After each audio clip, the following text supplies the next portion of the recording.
Good afternoon, traders. This is Christian Farmer. It's Traffic Trade Group, and this is your end of day market recap for Thursday, March 6th. We have one more trading day to go. Sorry, I'm just going to plug in my phone really quick. We have one more day to go in the week, and wow, I mean, another volatile day. This is very interesting in terms of how many days of volatility that we are getting in a row. Risk disclaimer in front of you. Everything that we're going through is for information purposes only, not giving any recommendations. Please read the full risk disclaimer right there. All right. So here's where this is what I think is very interesting. The S&P, if you look at the course of the last week or so, going back to last Thursday, remember Wednesday, it seems like a long time ago. Wednesday, market was essentially flat. Since then, look at the volatility.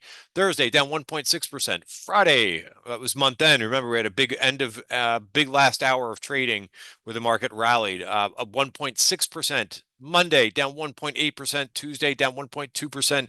Wednesday, yesterday looked great. Reminder: one day is not a trend. Up 1.1%, and then today a shellacking down 1.8%. So that is for six days in a row of plus or minus 1% moves. That is almost a record. I believe the record, and this doesn't really matter, but it's kind of just a fun fact, is that I think the record has been that there's been 7 consecutive days. I think that's like going back the last 50 years. And again, it's just consecutive days. It doesn't really mean anything. All it means is that, well, and I think that was 2020, by the way, right around the election time of 2020, where the market moved like that. Right? What did the market do after that? Right? Well, we're higher, right? So all of these things that you kind of look at or in terms of stats, like, oh my God, this is the last time that this has happened, such and such time. The market always ends up higher because the market goes up over time. So I say this to just kind of try to take your mind off, or try to give you a little bit of perspective about the market. Yes, we're dipping. So by some measures, we probably have had a correction. I don't really care what the formal definition of a correction is, because it all depends on, like, whether it's 10% or some other measure. There's a lot of stocks that have gone down much more than 10%. Look at AppLovin. AppLovin, I think, was $528. I think was a high or something like that. And now it's at like 280 or something like that. So, of course, people look at the overall market, and I don't have I just kind of gave you those numbers from the top of my head. Those aren't actual numbers regarding AppLovin. Regardless, it's gone down a lot. And so we've got a correction here. Something else that I'm going to just try to insert a little bit of perspective in here is that we always will get a couple of these corrections a year. So we're going through one of those. One of the best things that I could do is try not to like overtrade this market, sit on the sidelines.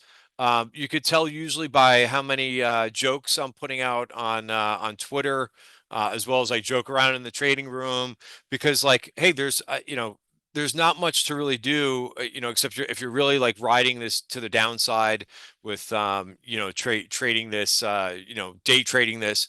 Other than that, you just kind of have to wait until all this selling is through. And I don't know if it's CTA selling, right? I've heard that that's essentially like that kicked in the beginning of the week, that CTAs are going to begin to sell. You don't know if it's also hedge funds, that are selling. But I think that we are making our way through a correction, and I'll give you a couple examples. One of the things, again, that I would I'm going to bring up in this video, because some of what I don't try to do this on purpose, but when I see really bad information, and Twitter is a great place to gather information, but I talk about this all the time. If you see information that's on Twitter, right, and somebody says something, don't just take their word for it. Do your own analysis, like, because there's a lot of really good, interesting points that different analysts and different traders make, but do your own analysis. Don't rely on somebody to do all the work for you. You could find good observations about the market and so forth, but do the research yourself, to find out if what's actually right or what's actually wrong. So I'm going to start with this just for a quick minute. All right. So one of the things that I'm hearing, and again, the point of this is not to call anybody out. It's just to make sure that you're doing thorough analysis and to wait for signals, right? You have to be patient and wait for signals, right? And everybody seems to be at this point, which also, like, I think is a gauge of whether or not there's fear in this market. Everybody's looking to call the bottom in the market, right? So, for example, I see so many posts out, and it wasn't just one person. It was probably about 4 or 5 different people. I had also people tweeting me and saying, "Hey, did you see that there's record put volumes in SPY?" Okay, and like somebody going back like 15, 20 years and looking at SPY, right? Number one, okay, 5 years ago or 10 years ago, there wasn't 0 day options, expiration options. There was only weekly options expiration. And before that, it used to be only there was monthly options. So you can't go back and look at 20 years ago and say, "Oh my God, it's record, record option volumes in SPY versus 20 years ago." Yes, there wasn't those products back then. You couldn't trade 0 day options back then. So number one, that should put things in perspective that you shouldn't be going back that far and trying to make some determination about fear, looking options back when they didn't even have those products back 20 years ago. Number two, the people, like, for whatever reason, these people are putting out tweets about the put volume, but they're not looking at the SPY volume, the excuse me, the call volume. And this should be very simple analysis for you to think about. You're going to only look at the put volume and you're going to make a conclusion based on that, but you're not going to look at the call activity too. So yeah, they both have spiked up significantly. So what does that mean? That people are trading, that yes, there's more options that are being traded. Well, it's because of the volatility, guys. Like, if the VIX is trading over 20, right? And if the market has moved plus or minus 1% in 6 days, right? People are trading that volatility, right? And they are using, you can make a lot of money day trading. More volatility, usually the more volume, right? That's usually how it works. Now, that's volatility. Does that mean that there's fear in this market? No, I don't think so. Because there isn't panic, and that you need to look at the put call ratio, right? And here's what I did, right? So you can look at how many more puts are trading. Now, this has been, so again, why am I bringing this up? Again, I'm not trying to say call out anybody or anything, but I use this information too, and I'm sorry, it's just not there, right? Take a look, and I know this chart is probably a little bit hard to read. But what you have here with the spikes up here is when the equity put call ratio, because again, equities are different than ETFs. People will trade ETFs like crazy, and they'll trade options in ETFs like crazy with the volatility. But when people really start to pick on single names and buy a lot of puts, right, they're starting to get very worried. And you could take a look, right? This is just going back a year. So this is April of last year. The market dipped. Look at what happened. The equity put call ratio got over 1. People were panicking, right? That was a contrarian low. Give a couple other examples, right? Go back to the middle of last year when we had a correction. I think we went down about 9% from the high to the low. And so that was almost like the textbook definition of a correction. So that didn't count, right?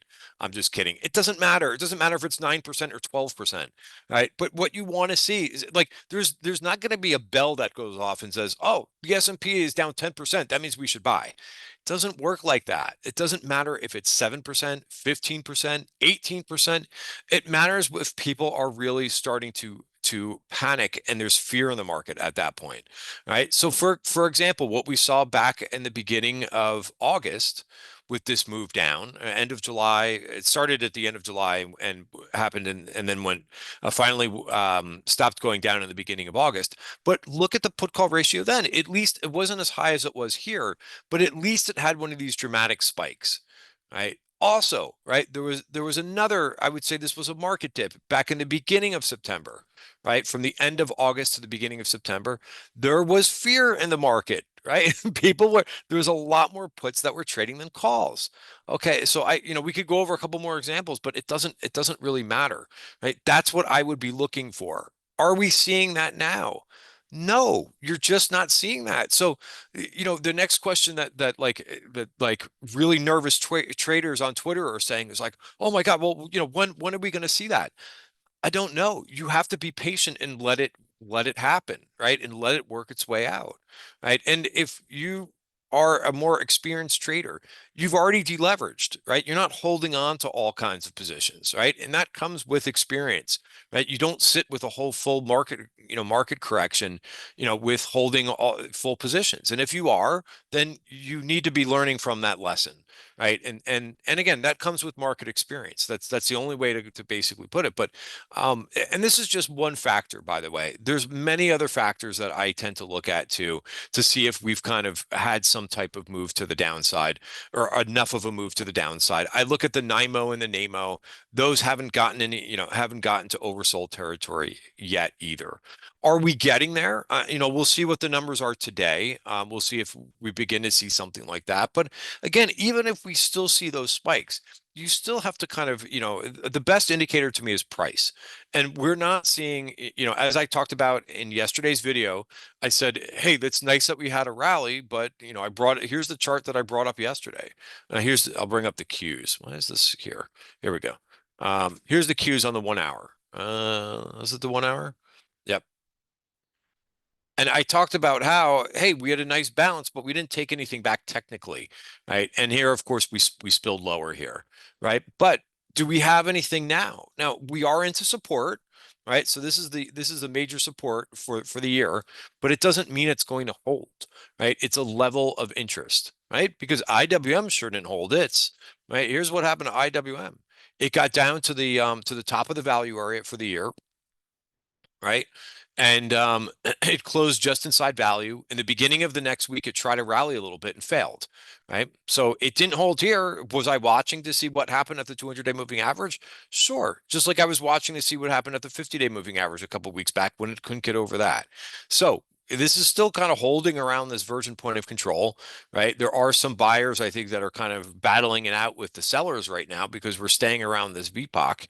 But we'll see if this holds. And then what I would want to see is price begin to get back above that 5 period moving average, right? This is the train of thought that you go through for a more experienced trader.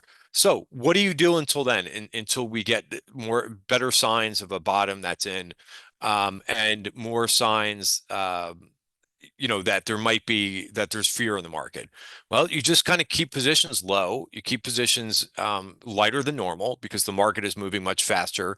And again, that's what the VIX is telling you. When the VIX is deep into the 20s, right? We're in the mid 20s right now with the VIX. It's telling you that the market is moving much faster than normal. Right. And that means you can't hold this. If you're holding the same size of positions when the VIX was 15, you're going to have you must have been having a really tough time right now, right? That's how that basically works, right? Volatility is telling you that the market is moving much faster, and hence those positions that you were holding, a month back are having much greater swings, right? So again, I think we're at a level of interest down here. SPY, we're not quite there yet, right? We're at the two. Everybody's quoting the 200-day moving average. I get it. That's important. What do you think will happen if the SPY breaks the 200-day moving average? People will be irate. People will be like, oh my God, it's over, right? And it will probably be another shakeout. So this is only 2% down. I'm not saying that we have to get down there, but I think it would be interesting if we do. All right. So again, lowering your position, how many positions you're holding, right? Lowering the size of your positions that you're holding right now, or just waiting in cash. I think those are the important things. And even the international, I think yesterday's video, I talked a lot about international. Baba got up and like, this is what this market is right now. It's more of, hey, point A to point B, right? Had a real nice move in Baba yesterday, had a nice move pre-market. I took off 85% of my trade. I'm holding a very small portion of it to see if we can get above the March value area. And it could very well happen, but right now it did not make it through there, and that's exactly where I took a target. I think a little shy of this. I think I took a target at 144 this morning, pre-market in Alibaba. All right. JD.com had good numbers. I think it's still okay. But we'll have to see. This obviously did not do well today, but I think some of the China names saw some profit taking today. SE is another name that I traded yesterday. I kept on a very small position because I wanted to basically to watch it. We took out a VPOC here inside day. We'll see what we do after that. A couple of names that caught my eye today, Fastenal. Which I guess it didn't have it for some reason. I thought it had earnings, but that's a nice looking chart. Normally I would be a buyer of that, but I'm not going to do it into a jobs report. I'm going to get to the jobs report in just a second. Also, BJ's Wholesaler. Now I know Costco reported earnings, but I mean that's a really nice move, right? Broadcom reported earnings. This is good for look at the move down and Broadcom has had. So I did not put a trade on for Broadcom. Let's see if I can bring this up here really quickly. For whatever reason, this is freezing, but here we go. Here's the 1 hour chart. So yeah, we get back to where we were, what, yesterday or earlier in the week. All right. So a better report, obviously, than what happened with Marvell. I do think when you start to look at some of the carnage that happened today, like for example, Netflix has been a strong name. I don't know if there was really any specific news that drove this. I saw like one analyst rating or one analyst like a bad note on this, but it's just kind of just telling me like what happens usually when we do have a market correction. And similar to last week, I was talking a lot about low volatility ETFs, SPLV, USMV, right? Those were really being bought towards the end of last week. There was probably rebalances going into those names, right? People looking to hide out in those names. But once you go through a market correction, usually everything gets hit. And I think we're getting closer. My a hunch, is that when you see Netflix go down 8.5%, it tells me people were taking out the last places that people were hiding. And why do I think Netflix? Because Netflix, you can't really tariff Netflix. It's a streaming company. There's no way to tariff Netflix. Somebody said to me like, oh well, Apple didn't get hit hard. I don't like Apple isn't really a market leader anymore. I hate to tell you guys, right? Market leaders have been hanging around the 52-week highs just because it's a popular name and a big name in the indices because of the market cap weight. It's not a market leader. It didn't make the last time it made a 52-week high is all the way back in December, right? We're in March. It's been 3 months. That's not a market leader, guys. The market leader has recently made new highs. So that's my take for today. For tomorrow, we have a jobs report. I don't know. Is this going to matter that much? Uh, it could. I mean, they're looking for 160,000 non-farm payrolls, private payrolls.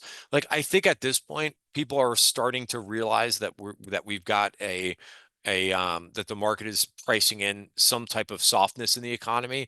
I don't know recession wise. I think what prices are telling you by the market coming down. Remember, the market is forward looking, right? So it's going to look forward a few months, right? It's going to look through some of the information that we're getting now. Right. And I think that's what it's telling you is that, we're pricing in softness in the economy. Now, I don't want to get political, but I think that's what the administration is basically.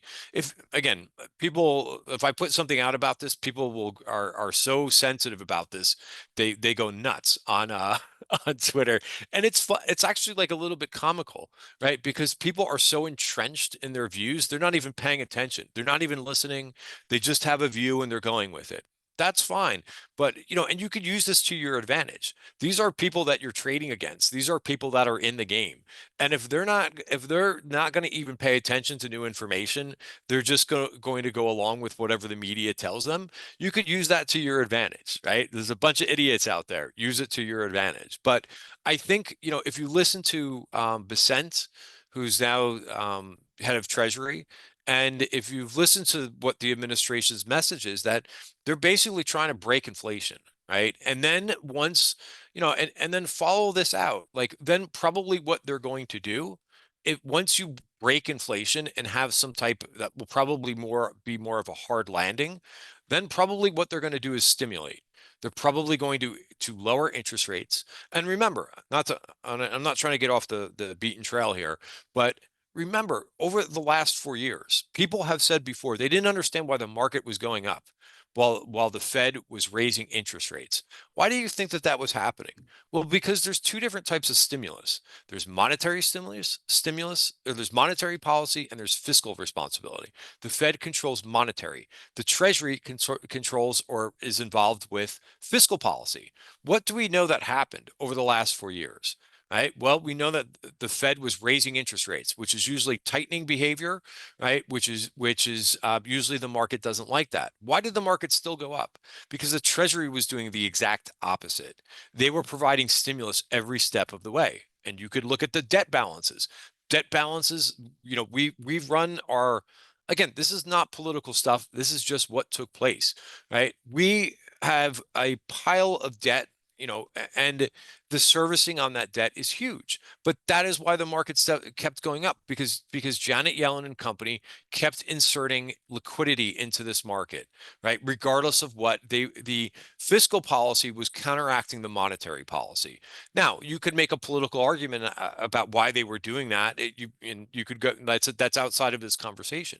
But now what's happening is there's no more fiscal policy. There's no more fiscal stimulus, right? They're cutting that off, and they're actually tightening by doing things like cutting government jobs. And they're doing some other things too. This is all tightening, right? And again, people don't realize that what has happened over the last 4 years.